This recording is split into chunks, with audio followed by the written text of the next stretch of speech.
कर्ज संकट की वजह से 6 महीने से बंद पड़ी एयरलाइंस गो फर्स्ट के फिर संचालन की उम्मीद लगातार कम हो रही है। गो फर्स्ट से जुड़े एक मामले पर सुनवाई के दौरान दिल्ली हाईकोर्ट ने एविएशन रेगुलेटर डीजीसीए से कहा कि गो फर्स्ट के जहाज और जहाज़ों के इंजन कंपनी के लेजर्स को सौंपे जा सकते हैं। ऐसा हुआ तो गो फर्स्ट का संचालन शुरू हो पाना उसकी उम्मीद लगभग खत्म हो जाएगी।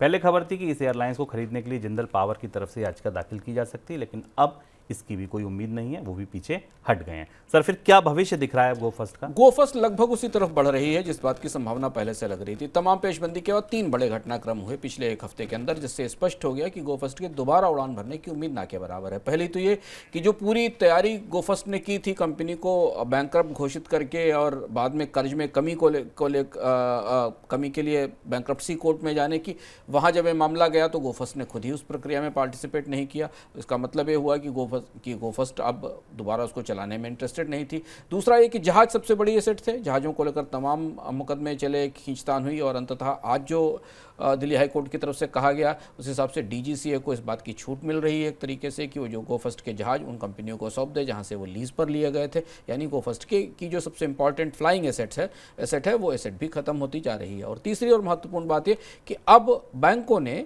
गो फर्स्ट को दिए गए कर्ज की प्रोविजनिंग शुरू कर दी है। बैंकों ने अपने कर्ज के नुकसान और डूबने के आकलन शुरू कर दिए हैं। क्रेडिटर्स की मीटिंग भी हो रही है। तो इस तरह से भारत के आकाश से 2 साल के भीतर एक और बड़ी एयरलाइंस, प्रमुख एयरलाइंस अब विदा हो रही है, जिसके दोबारा शुरू होने की संभावना नहीं है।